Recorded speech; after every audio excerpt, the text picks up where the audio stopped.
Makanya kemarin saya lihat ada orang yang mengolok-olok Rhoma Irama itu, saya sedih Gus, saya sedih kok tiba-tiba ada orang maki-maki Rhoma Irama. Saya itu sedih begitu Rhoma Irama dimaki itu. Kenapa? Orang yang hidup dari Rhoma Irama itu nggak kehitung jumlahnya. Lagu Rhoma Irama menghidupi pengamen-pengamen se-Indonesia. Siapa yang orang sodakohnya paling banyak mengalahkan Rhoma Irama? Nggak ada di Jakarta. Coba ya sampean cek, grup dangdut sebegitu banyak menyebar di mana-mana, itu hidup karena lagunya Rhoma Irama. Loh, itu dia mikir dengan darah, dengan air mata. Rhoma Irama itu sampai punya lagu, habis itu lagunya dimainkan oleh pengamen-pengamen yang setiap hari dengan lagu Rhoma Irama bisa mendapatkan uang 100.000, dibawa pulang anaknya bisa makan, dibawa ke sekolahan anaknya bisa bayar SPP.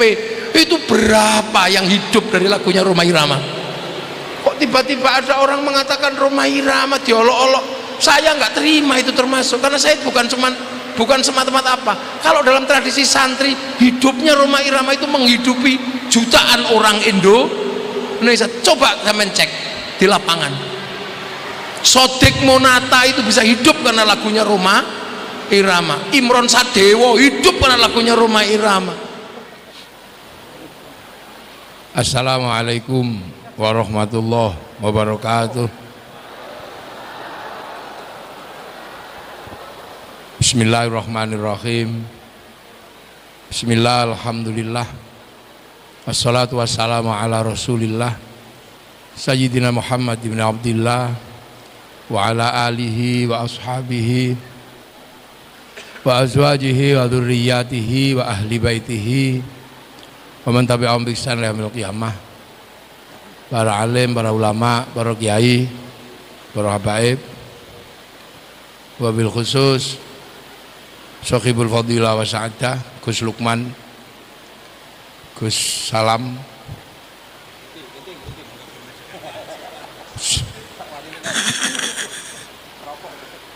sedaya kiai ingkang rawuh kang kula hormati,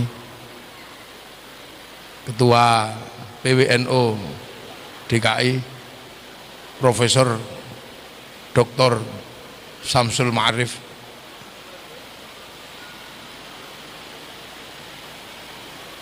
para hadirin wal hadirat yang berbahagia. Alhamdulillah, khol kedua, ke-8, khol ke-8 Kiai Hamid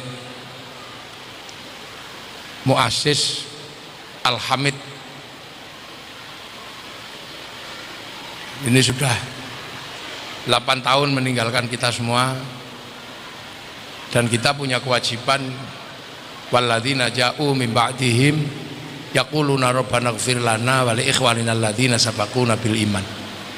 Jadi yang datang belakangan ini tetap mendoakan kepada yang sudah pergi lebih dulu dengan membawa iman. Pergi kemana? Pulang.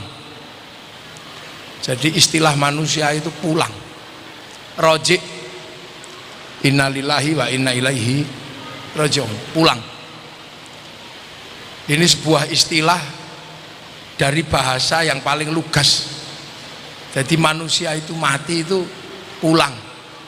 Pulang kemana? Pulang kembali kepada Allah. Jadi dari Allah kembali ke Allah. Makanya hampir semua manusia itu punya keyakinan sama, bahwa manusia itu akhirnya pulang. Bukan cuma orang Islam, orang Nasrani juga punya keyakinan pulang. Pulang kepada Allah Bapa di surga, itu orang Nasrani. Orang Hindu pulang kepada Sang Hyang Widi di Swarga Loka. Orang Buddha pulang kepada Sang Buddha di Nirwana. Nah, orang Yahudi pulang kepada Yahweh di surga. Artinya hampir semua manusia punya keyakinan sama, bahwa ini adalah tempat singgah, bukan kampung halaman. Jadi tidak pernah ada orang itu menetap di sini selamanya, nggak ada. Karena ini memang bukan kampung halamannya manusia.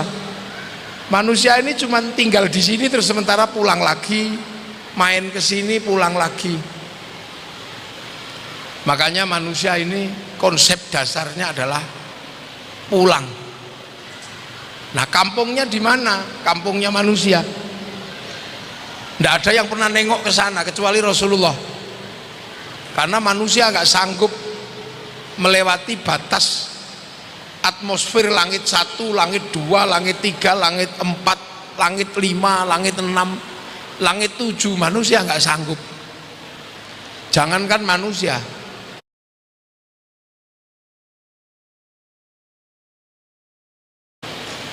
gunung langit yang gedenya seperti gunung-gunung angkasa itu kalau menembus langit bumi saja hancur, jadi meteor kecil itu paling sak jempol itu. Nah, sesungguhnya kita ini di langit 1. Ini kalau dalam tata surya ini manusia ini di langit 1. Langit 1 itu isinya Merkurius, Venus, Bumi, Mars, Jupiter, Saturnus, Uranus, Neptunus, Pluto. Ini langit 1. Nah, langit, makanya bahasa Allah itu langit itu samawat, beberapa lah langit. Karena langit itu enggak cuma kita, banyak sekali. Nah, untuk keluar dari langit ini itu mesti melewati lubang hitam, namanya black hole, lubang hitam, untuk menembus ke langit kampung halamannya manusia.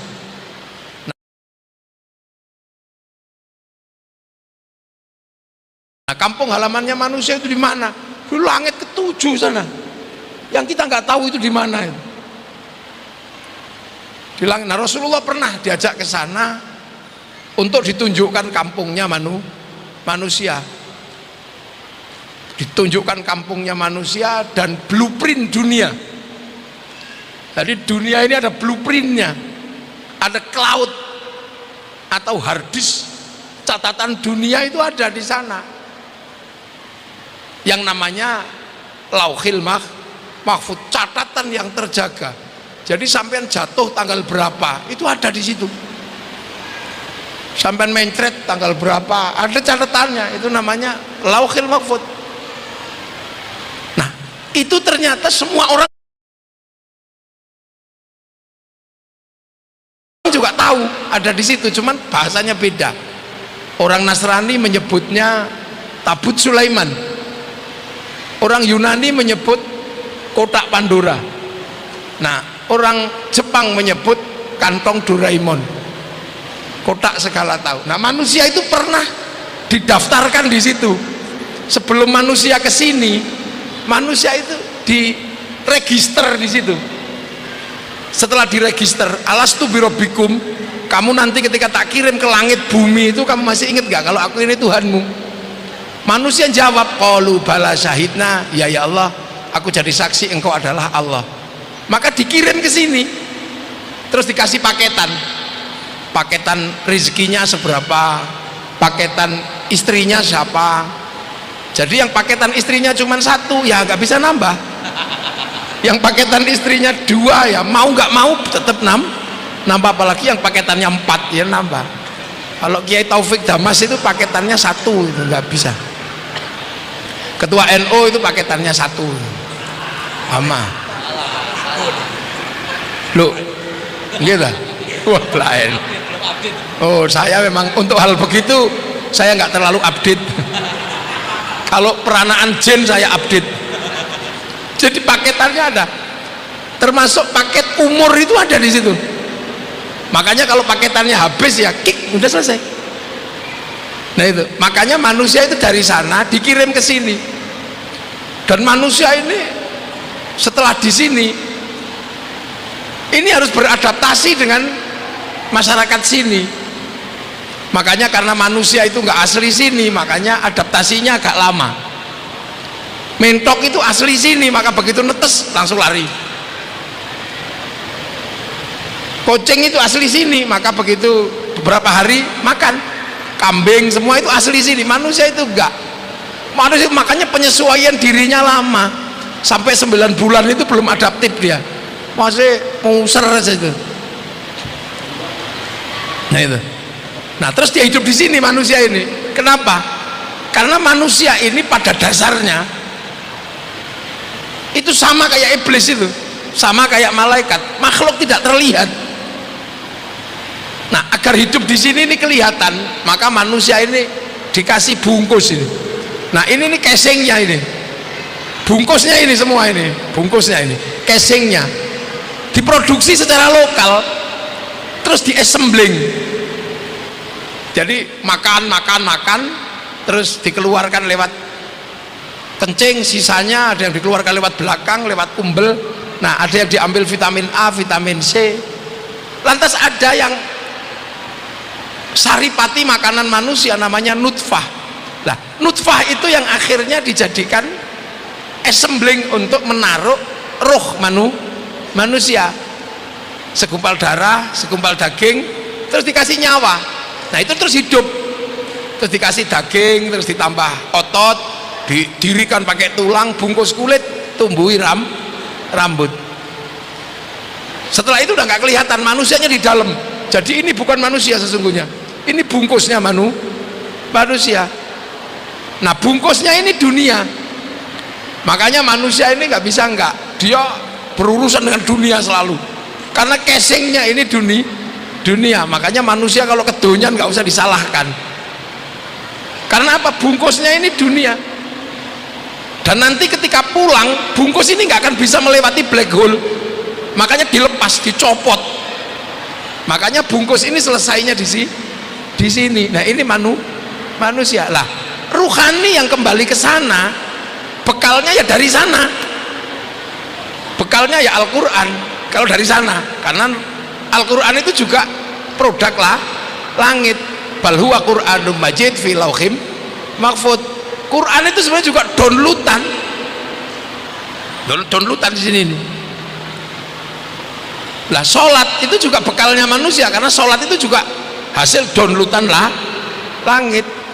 Cuman kan jasadnya manusia ini dunia, makanya jangan heran tangan ini dunia.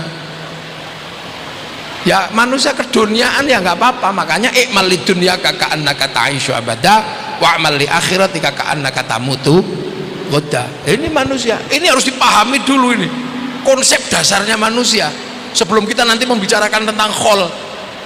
Ini dasar memahami manusia. Nah ruhani ini dihubungkan sama lauhil mahfud, selalu dia terhubung dengan lauhil mahfud. Nah jasad ini dunia. Maka manusia itu sesungguhnya nggak terlalu beda sama syuting, itu nggak terlalu beda sama handphone, nggak beda. Handphone itu hidup karena terhubung kartunya dengan satelit. Casingnya bisa produk manapun, bisa produk Cina, bisa produk Amerika, bisa, tapi fungsinya sama. Seperti manusia juga assembling produk mana terserah, mau produk Arab ya sama kayak gitu, mau produk Amerika tinggi besar rambutnya merah, kalau di assembling di Cina ya tembem-tembem sipit-sipit, kalau di assembling di Afrika ya hitam gosong kayak kopi. Nah kalau di assembling di Indonesia ya kecil-kecil pesek-pesek begini. Tapi ruhaninya sama. Maka manusia itu hanya berbeda karena bangsanya, karena laki-laki dan perempuan, tapi manusianya sama. Makanya kemanusiaan itu sama, humanisme itu sama, bangsanya yang beda. Itu harus dipahami, bangsanya yang beda.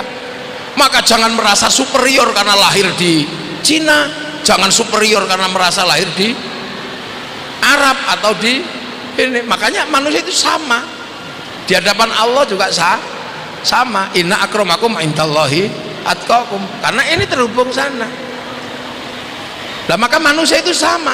Handphone itu melakukan apapun pasti ketahuan karena kartunya terhubung dengan satelit. Bawa malam-malam gitu ya, dia bayar pulsa, sama bayar pulsa. WA orang, jejak digitalnya ada karena mesinnya terhubung dengan satelit. Manusia juga sama, tubuh melakukan apapun pasti ketahuan, karena ruhani ini terhubung dengan lauhil mahfud. Makanya gini ya, ketahuan melakukan apapun, mesin rekamnya ini nggak pernah berhenti. Syuting ini, nyuting saya itu semua direkam di memori. Nanti syutingnya dibanting tidak apa-apa, selagi memorinya masih ada, rekamannya masih ada gitu. Manusia juga sama, selama 24 jam alat rekamnya namanya ruhani ini merekam seluruh kehidupan manusia. Makanya ruhani melakukan apapun pasti terhubung dengan lauhil mahfud, catatannya nggak akan pernah hilang. Nah itu, makanya jangan lupa. Lah makanya hukum handphone sama hukum manusia itu sama. Handphone karena terhubung dengan satelit ya bisa kirim foto, kirim gambar, kirim apa saja. Yang penting punya paketan. Tapi kalau mau ngirim kok nggak punya paketan, ya cari wifi gratisan. Ke warung-warung cari wifi gratisan.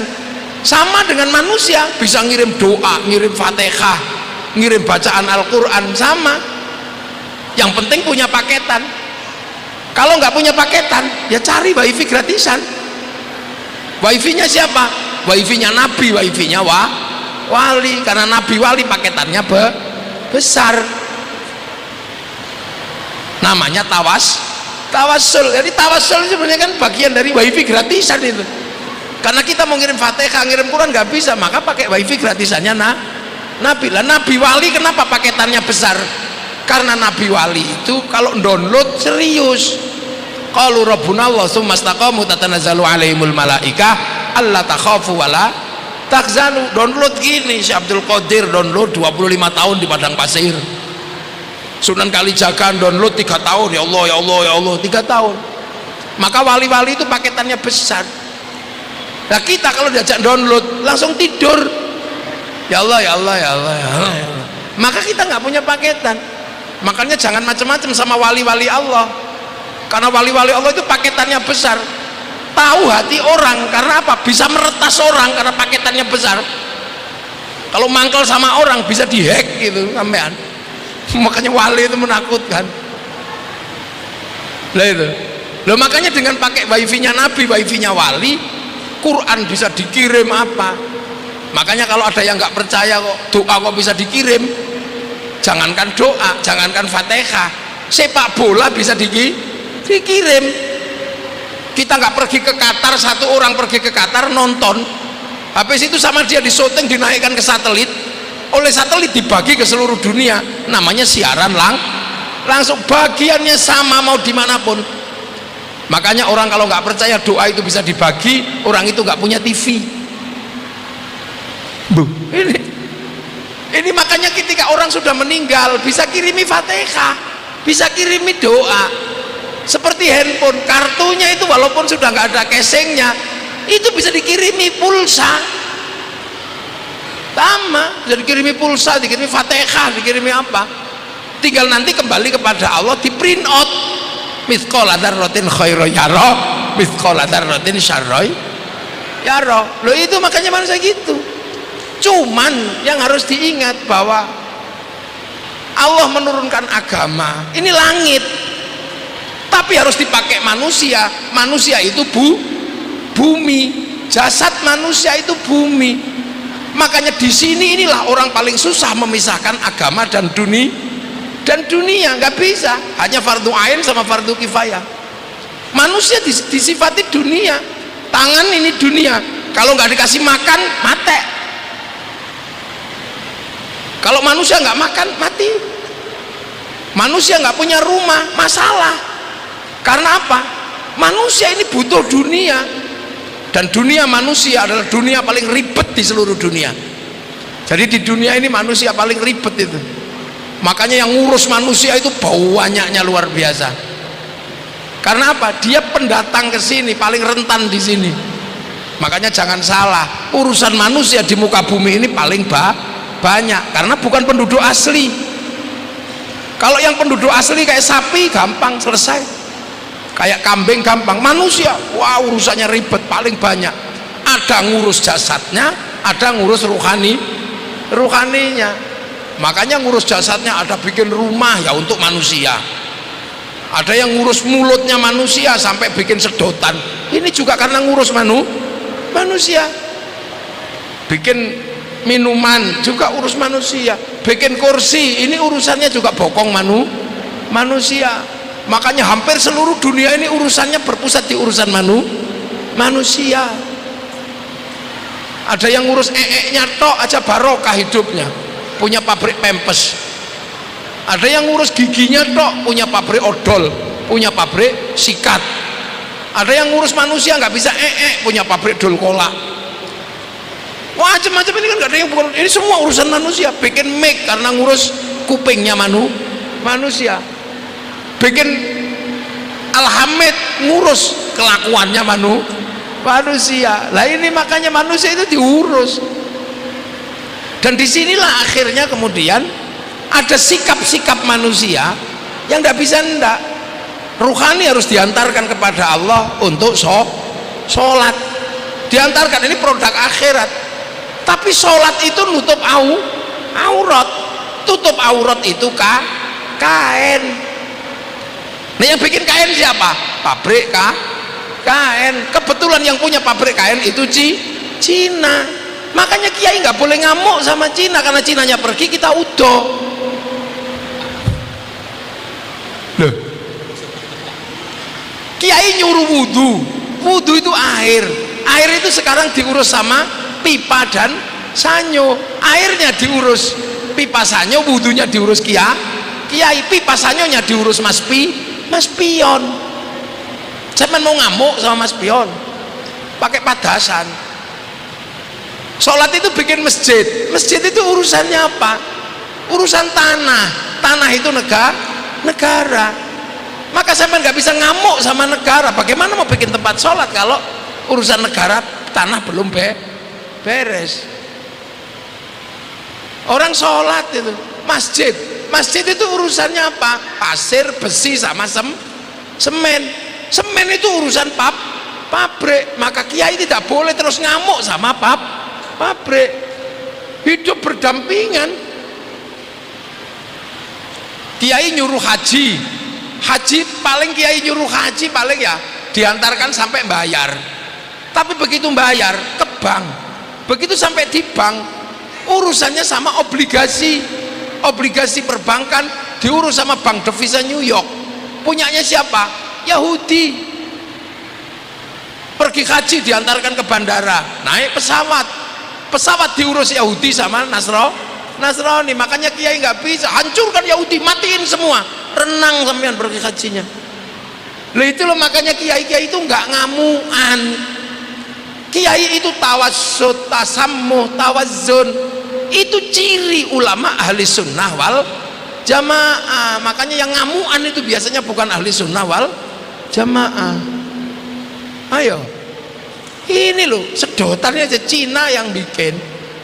Loh, makanya kiai-kiai itu nggak ngamuan. Kenapa? Karena hidup ini berbagi dan semua dihadirkan.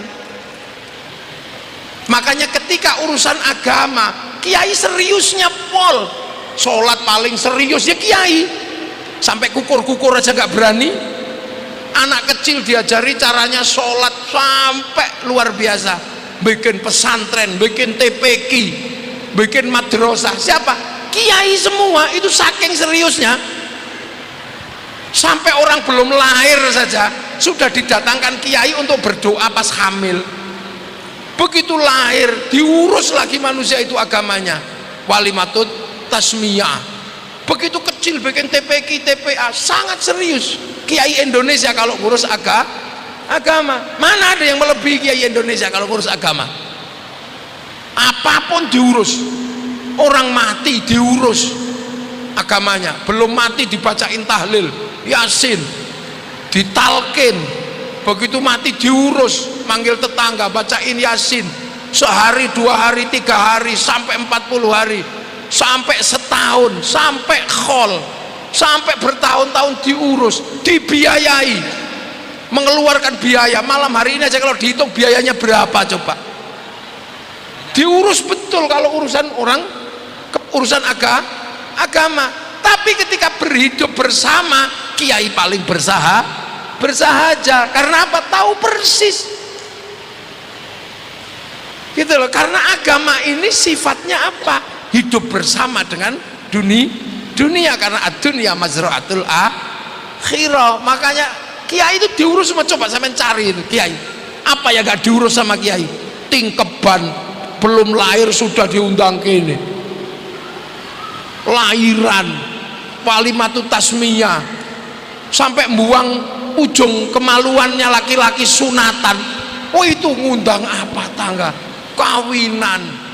Itu apa? Karena manusia ini harus diantarkan kembali kepada Allah dengan selamat. Tapi ketika hidup bersama, kiai itu paling nyantai. Cinta Rasul dibiayai sama kiai.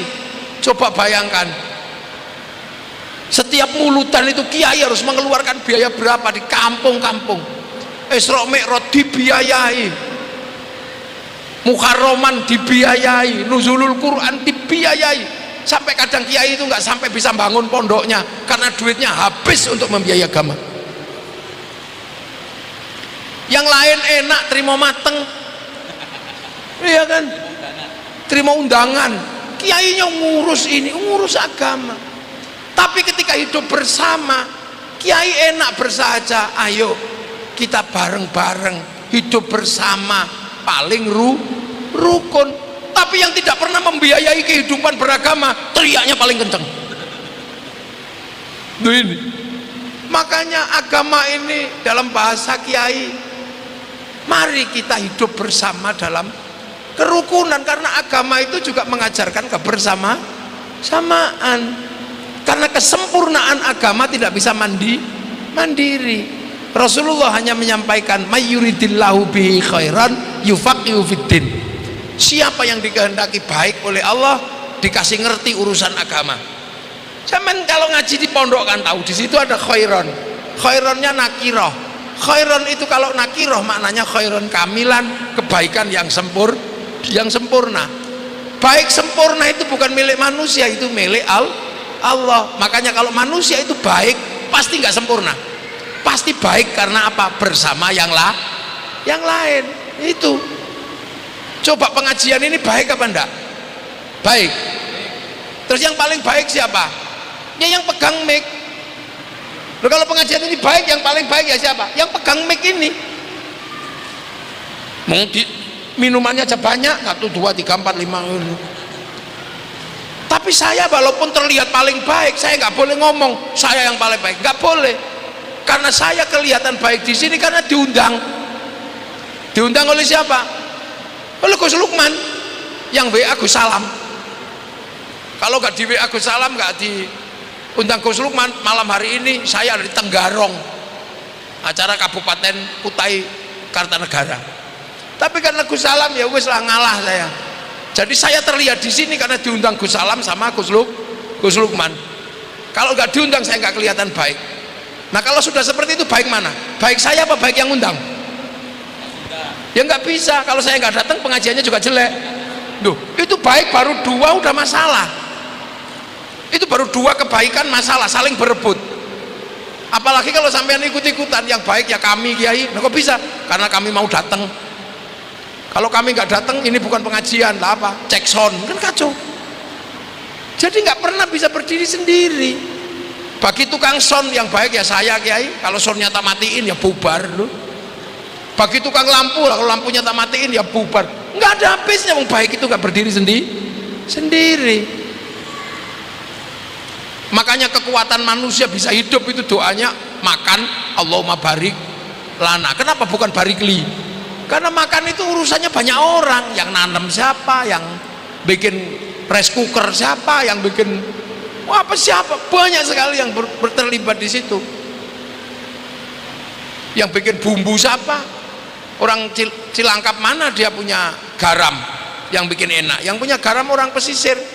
Sementara kita nggak pernah tahu ketika orang pesisir bikin garam itu apa nggak kencing ditambah garamnya, nggak tahu. Makanya orang Jawa itu kalau bilang uyah, yang satu uyuh. Jangan-jangan pas bikin uyah nguyuh, kan kita nggak tahu. Lah ini hidup. Makanya dalam konsep hidup yang demikian rumit, Rasulullah itu enak. Kamu kalau hidup berbeda-beda seperti itu, pegang satu. Kalian harus ingat untuk rukun, kullukum ra'in wa kullukum mas'ulun an ra'iyatih. Kalian semua adalah para pemimpin yang harus hidup saling bertanggung jawab antara yang mimpin dan yang dipimpin. Dan konsep itu diterapkan di Indonesia karena Rasulullah kalau terhadap masyarakat manusia yang beda suku, beda bangsa, beda agama, Rasulullah hanya menyebutnya, jadilah kalian ra'iyah. Ra'iyah adalah orang yang hidup bisa memimpin dan bisa dipimpin. Ra'iyah itu diterapkan di Indonesia menjadi konsep rakyat. Itu sebenarnya konsepnya Rasulullah. Hidup boleh berbeda suku, beda bangsa, beda agama, tapi rukun. Makanya orang Indonesia disebut ra'iyah atau rakyat. Nah, rakyat inilah yang akhirnya menyelamatkan kita bisa hidup berbeda-beda selaras dengan Bhinneka Tunggal Ika. Dan satu-satunya negara muslim yang bisa menggunakan konsep ra'iyah untuk warga bangsanya hanya muslim Indonesia. Negara lain nggak sanggup. Saudi kembali pada kerajaan, Yaman kembali pada komunis, beberapa negara kembali kepada kerajaan. Tapi kita bisa menerapkan konsep ra'iyah. Makanya ra'iyah itu kalau ngumpul namanya musyarakah. Lahirlah konsep masyarakat. Kalau berbeda faham wasyawirum fil amri, lahir musyawarah. Karena yang nata dulu adalah para wali, makanya daerahnya disebut wilayah al-wali al-wilayah. Wilayah itulah yang sekarang kita nikmati menjadi NKRI, Negara Kesatuan Republik Indonesia. Makanya dengan konsep ra'iyah ini kita selamat. Arab satu bangsa pecah puluhan negara, Cina satu bangsa pecah puluhan negara, Afrika satu bangsa pecah puluhan negara, Eropa satu bangsa pecah puluhan negara, tapi kita puluhan bangsa, suku dan agama mampu bersatu dalam satu negara kesatuan Republik Indonesia. Berhasil kita, dan itu kita nikmati. Akhirnya apa? Akhirnya kehidupan kita jalan. Makanya agama ini salah satu contoh. Jadi kegiatan malam hari ini sebenarnya salah satu contoh di mana merukunkan orang dengan peristiwa-peristiwa agama.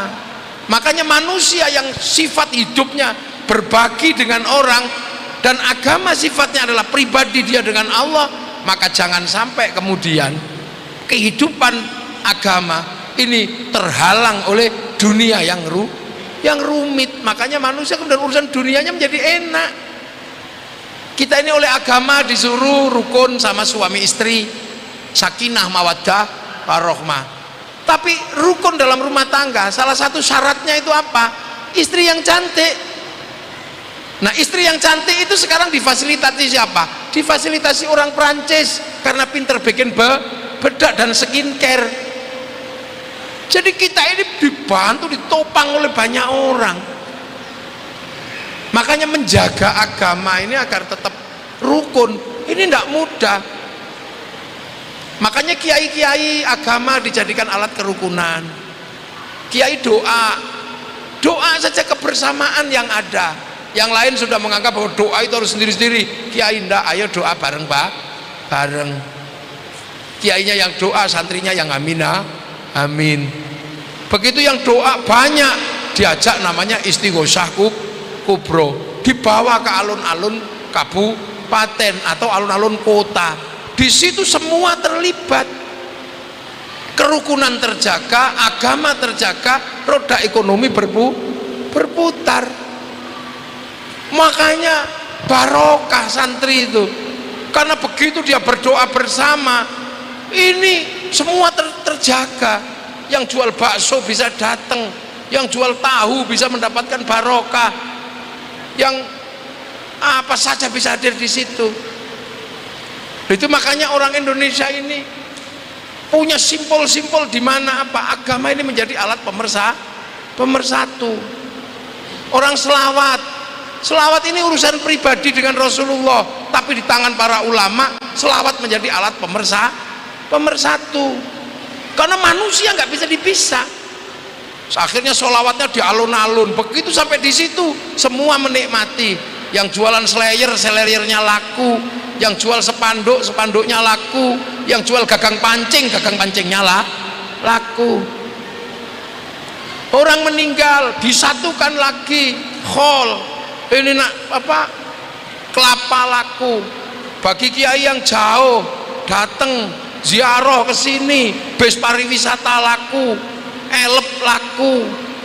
Di makam-makam para wali orang bisa menyambut datangnya para tamu, jual nasi laku, jual tasbih laku, sampai copet itu bisa hidup di makam para wali. Ini sebuah siklus kehidupan yang luar biasa. Loh, makanya Indonesia ini agama ini menghidupi banyak orang. Bukan cuman agama terus menjadi urusan vertikal tok, nggak bisa. Makanya di Indonesia ini agama menjadi alat kebersamaan. Itu yang seneng ziarah ke sana, yang seneng ziarah ke sana. Akhirnya para orang Cilangkap ziarah ke Sunan Bonang, ziarah ke Madura, ziarah ke Jombang. Akhirnya setiap tanah yang diziarahi menghasilkan kerinduan. Nah, kerinduan terhadap tanah-tanah yang diziarahi itulah bibit cinta pada tanah air. Orang Cilangkap suruh ngebom Surabaya, nggak berani, ada makamnya Sunan Ampel. Suruh ngebom Jombang, nggak berani, ada makamnya Gus Dur. Makanya seluruh teroris itu tumbuh dari orang yang tidak pernah ziarah kubur. Cek aja itu. Nggak ada santri suka ziarah kubur kok jadi teroris ngebom, nggak berani ngebom. Loh, ini menjadi sebuah sistem sosial. Karena apa? Agama itu ditempati oleh manusia. Nah, manusia ini makhluk sosial, makhluk bersama. Makanya kemarin saya lihat ada orang yang mengolok-olok Romai Rama itu. Saya sedih, Gus. Saya sedih kok tiba-tiba ada orang maki-maki Romai Rama. Saya itu sedih begitu Romai Rama dimaki itu. Kenapa? Orang yang hidup dari Romai Rama itu nggak kehitung jumlahnya. Lagu Romai Rama menghidupi pengamen-pengamen se-Indonesia. Siapa yang orang sodakohnya paling banyak mengalahkan Romai Rama? Nggak ada di Jakarta. Coba ya teman cek, grup dangdut sebegitu banyak menyebar di mana-mana. Itu hidup karena lagunya Romai Rama. Loh, itu dia mikir dengan darah, dengan air mata. Romai Rama itu sampai punya lagu. Habis itu lagunya dimainkan oleh pengamen-pengamen yang setiap hari dengan lagu Romai Rama bisa mendapatkan uang 100.000, dibawa pulang anaknya bisa makan, dibawa ke sekolahan anaknya bisa bayar SPP. Itu berapa yang hidup dari lagunya Romai Rama? Kok tiba-tiba ada orang mengatakan Romai Rama diolok-olok? Saya nggak terima itu termasuk, karena saya bukan semata-mata apa. Kalau dalam tradisi santri, hidupnya Romai Rama itu menghidupi jutaan orang Indonesia. Coba kalian cek di lapangan. Sodik Monata itu bisa hidup karena lagunya Romai Rama. Imron Sadewo hidup karena lagunya Romai Rama. Kelompok-kelompok karaoke itu bisa hidup karena lagu Romai Rama. Dari gelandangan sampai judi sampai apa, itu menghidupi berapa? Ayo, aman coba itu. Ini siklus hidup yang luar biasa. Bagaimana sistem sosial itu dipertanggungjawabkan di hadapan Allah. Jadi jangan dikira Romai Rama itu cuman gayanya gini. Itu menghidupi dari Sabang sampai Merauke. Itu berapa yang hidup dari lagu-lagu Romai Rama, apalagi di Madura. Oh, itu tambah paling laris itu lagu Romai Rama. Jadi ini konsep hidup bersama. Orang tidak boleh marah-marah sama Syekh Abdul Qadir Al-Jilani, karena Syekh Abdul Qadir Al-Jilani manakibnya menghidupi banyak orang. Orang tidak boleh marah-marah sama para wali, karena makamnya wali menghidupi banyak orang. Nah, di Jakarta ini saya lihat yang hidupnya bisa menghidupi banyak orang terbanyak itu termasuk Romai Rama. Makanya jangan main-main sama, jangan hujat itu. Nggak cocok ya nggak cocok. Tapi kamu belum pernah kasih makan orang se-Indonesia dengan cara Romai Rama. Romai Rama sudah setiap hari kasih makan orang. Coba ke terminal-terminal pasti ada nyanyi lagu gelandangan, lagunya Romai Rama. dia bisa dapat hidup, bisa kasih makan anaknya, dia bisa masih makan keluarganya. Itu di hadapan Allah, mbok pikir nggak ada pahalanya? Ada itu pahalanya. Mithqala dzarratin khairan yara, mithqala dzarratin syarran yara. Tuh, ini penting dipahami.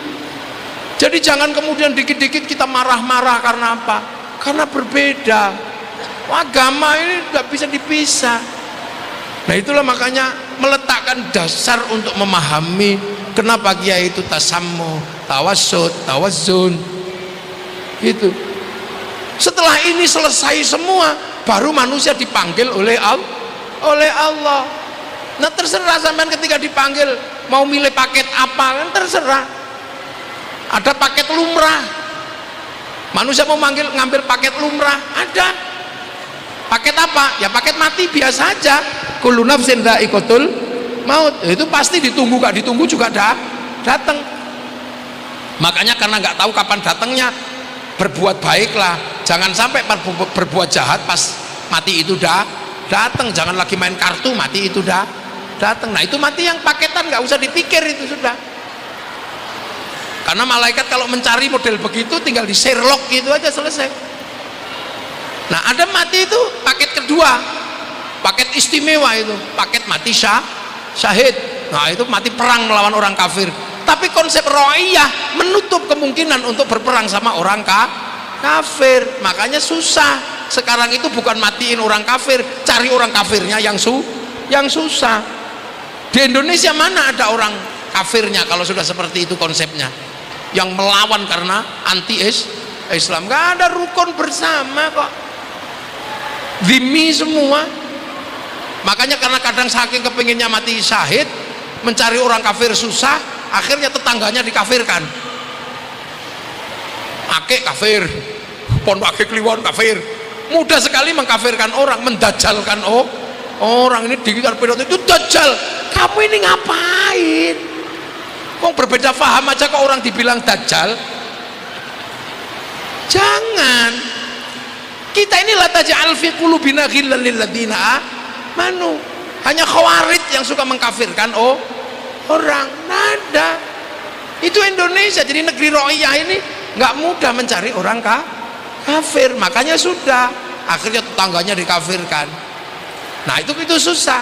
Nah, maka ketika itu susah, cari paket paket ketiga, mati VVIP. Jadi ada mati itu VVIP, mati undangan. Jadi undangan memang diundang sama Allah. Ya ayyatuhan nafsul mutmainnah, jiwa-jiwa yang tenang, irji'i ila rabbiki radiyatan mardiyah fadkhuli fi ibadi wadkhuli jannati. Nah, itu VVIP, undangan jiwa yang tenang lah. Maka kita ini belajar menjadi orang tenang aja susah. Nggak nikah nggak tenang, nikah nggak tenang. Nggak punya anak nggak tenang, punya anak juga nggak tenang. Nggak punya duit nggak tenang, punya duit juga nggak tenang. Duduk ini nggak tenang, yang geringgingen, yang apa, yang tenang itu susah. Bahasanya gampang. Jiwa-jiwa yang tenang. Tapi kita ini kan nggak tenang. Di rumah pengen ngaji, begitu ngaji pengen pulang. Bahkan sampai sholat aja kita itu nggak tenang. Allahu akbar. Tapi begitu matanya melek, nggak tenang. Tengok sana, tengok sini. Allahu akbar. Ada ting ting ting, bakso, nggak tenang. Sampai kita sujud aja masih ingat utang. Jadi sholat pun sudah ini wajah tuh wajah, kita nggak tenang. Karena tenang itu nggak mudah.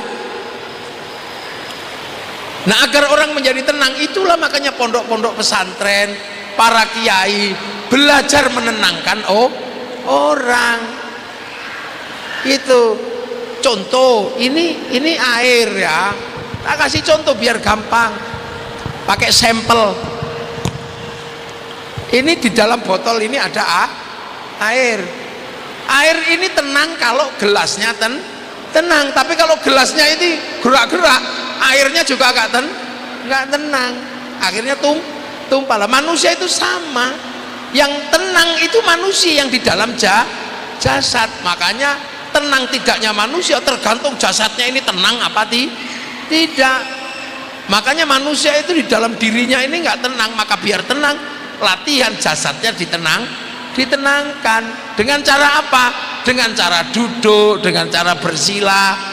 Untuk apa? Menyebut asma Allah. Ala bidzikrillah tatmainnul qulub. Makanya kiai-kiai mengajari zikir, ya Allah, ya Allah, ya Allah, ya Allah, ya Allah, ya Allah, ya Allah, ya Allah. Ini pelajaran tenang. Duduk dengan gini tenang berzikir. Kepalanya karena nggak bisa menyebut diajari gedek. Tangan karena nggak bisa menyebut diajari pegang tasbih.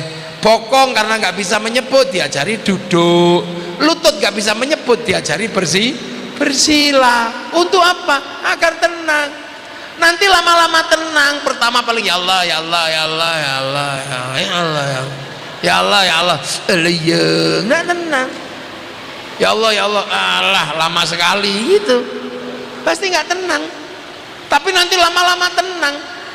Nah kalau sudah tenang semua akan apa? Menyebut Allah. Makanya orang-orang itu kalau sudah tenang, irji'i ila rabbiki, sebelum kembali benar-benar kepada Allah, semua dikembalikan kepada Allah. Makanya ya Allah, ya Allah, ya Allah, begitu ya Allah, cocok masya Allah. Tangan memegang panas subhanallah. Akhirnya apa? Ruhani ini semua yang direkam adalah Allah, karena sifat hidup manusia dikembalikan kepada memori rekamannya, dan memori rekaman akan merekam Allah.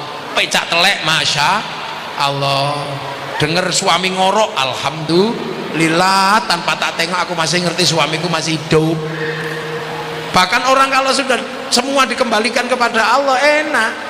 Lihat ayam naik masjid terus mencret jerot, alhamdulillah. Santri Alhamid bisa praktek toharoh, membersihkan tai ayam dari atas masjid.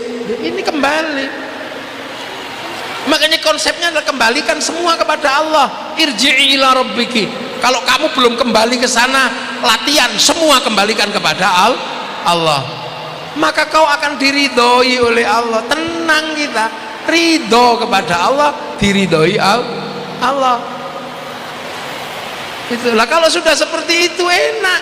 Mari kita berkumpul, pengen menjadi rombongan fathuli fi ibadi. Maka sebelum dikembalikan kepada rombongan, kita pengen menjadi rombongan. Maka kita mendekat, ada khol, ada kiai, kita berusaha mendekat. Sebelum dikumpulkan benar, kita di dunia sudah pengen berkumpul bersama, pengen masuk rombongan fathuli fi ibadi, masuklah ke dalam hamba-hambaku yang rodiyatam mardiyah. Makanya kita ini diajari oleh para ulama, bikin khol, bikin majelis, bikin pengajian, agar ada keinginan kita di dalam hati untuk berkumpul sebelum nanti dikumpulkan di akhirat. Modalnya apa? Ingin kumpul di dunia. Makanya kiai khol dikumpulin biar kita punya tempat untuk berkumpul. Ada mulutan, kita datang pengen menjadi bagian dari kumpulan-kumpulan orang-orang yang disebut rodiyatam mardiyah. Makanya kalau ada khol kayak gini datang, kita nitip di sini. Punya nenek jarang sholat, Mbak Gus Lukman punya nenek jarang sholat, tapi saya pengen nenek saya ini juga menjadi rombongan, maka saya nitip ya 10.000 di Alhamid untuk nanti ikut rombongan kholnya Kiai Hamid. Loh, makanya kalau di kampung-kampung ada khol, biasanya santri-santri bawain rakitan ayam 1, telur 1, ada yang bawa kambing, ada yang bawa apa. Itu bagian dari apa? Ingin menjadi rombongan. Loh, itu kesadaran fathuli fi ibadi. Ayo masuk dalam rombongan hamba Allah. Sebelum masuk betulan di sana, di sini latihan masuk pengen jadi rombongan lagi. Wadkhuli jannati, lagi menjadi baru masuk surga. Nah, itu penting untuk dipahami, karena manusia pada dasarnya kembali. Nah, terserah panjenengan mau ngambil paket A, ditunggu gak ditunggu ya datang, karena kullu nafsin dha'iqatul maut, karena akan diambil kembali kepada Allah. Raga kita nggak akan bisa melewati black hole, makanya kita shoot ke sana, nggak mungkin, maka kita dilepas. Atau cara kedua, mati syahid. Susah mencari orang kafir. Yang paling mungkin adalah apa? Belajar menjadi orang-orang dengan jiwa yang tenang. Makanya kiai-kiai bikin toreko, bikin majelis zikir. Untuk apa? Membelajarkan kita agar kita tenang, hidup di dunia sesuai dengan ketentuan Allah. Nah itu penting, makanya di Al-Hamid ini ada dah Gus, zikir tanggal berapa.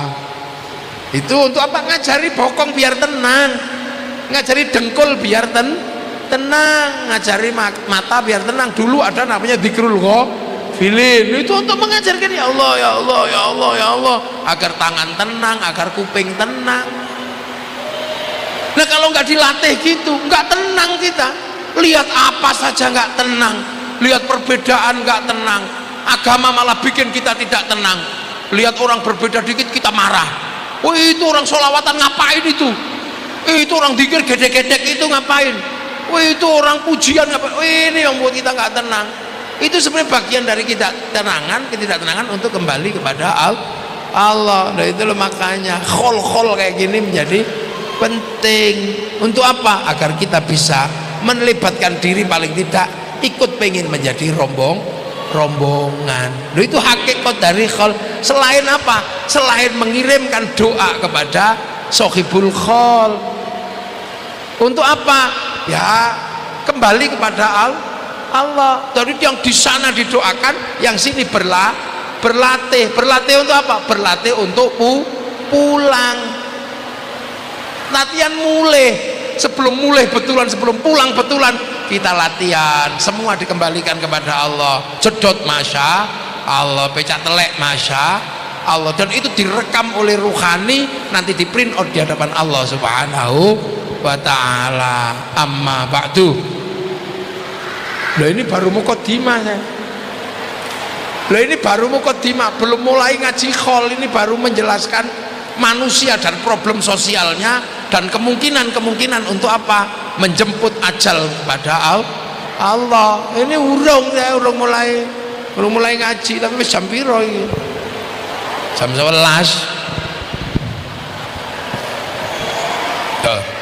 Loh itu makanya kiai-kiai itu tenang karena punya mekanisme semua. Kita mencari kalau ada di tempat lain nggak ketemu.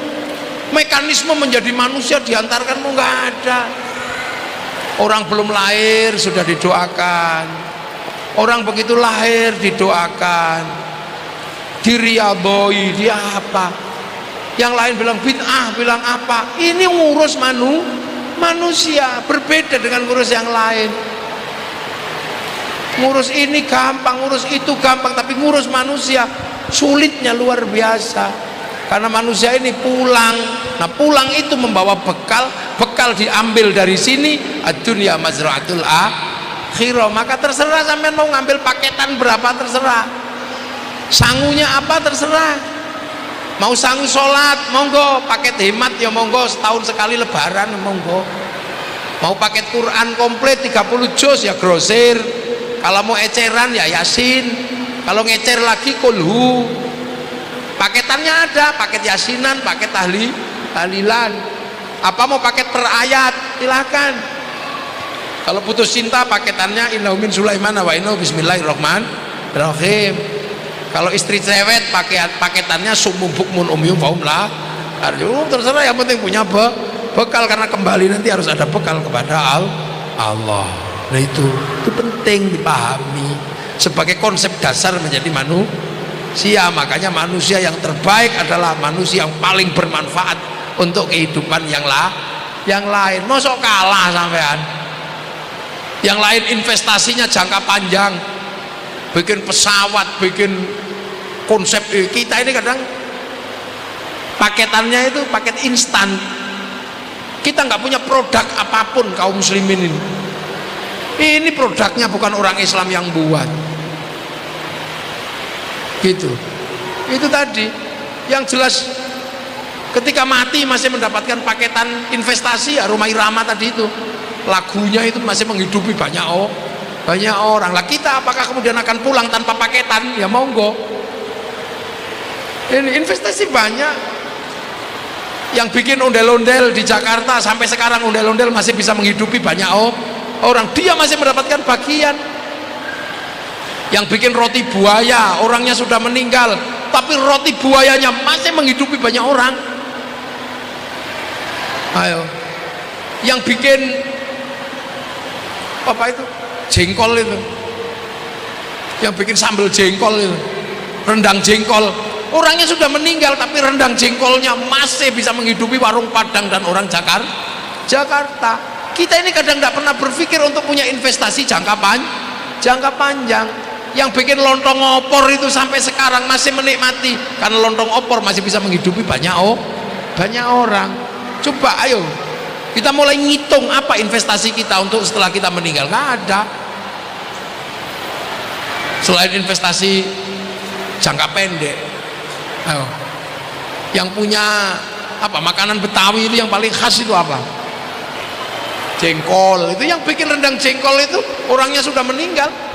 Yang bikin onde-onde orangnya sudah meninggal tapi onde-onde pasti bisa menghidupi banyak. Nasi uduk, yang bikin nasi uduk itu pertama kali sudah meninggal tapi nasi uduk masih bisa menghidupi banyak orang. Lu mati yang bermanfaat itu yang seperti itu, bukan mati yang ribut urusan hal-hal yang selesai di sini. Kita nggak pernah punya investasi jangka panjang.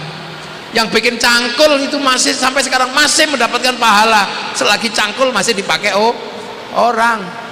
Yang bikin model rumah itu yang pertama kali ngajarkan minum air kelapa sampai sekarang masih dapat pahala ketika air kelapa masih menghidupi banyak orang. Yang bikin teh, yang bikin apa, ini kita nggak pernah mikirin itu. Kita semuanya mikir investasi instan, begitu selesai ya sudah. Paling investasi terbesarnya anak. Tapi kadang kita anak juga gak dipikir, anaknya sebatas lewat di pendidikan juga enggak, kadang ya udah sejadi-jadinya.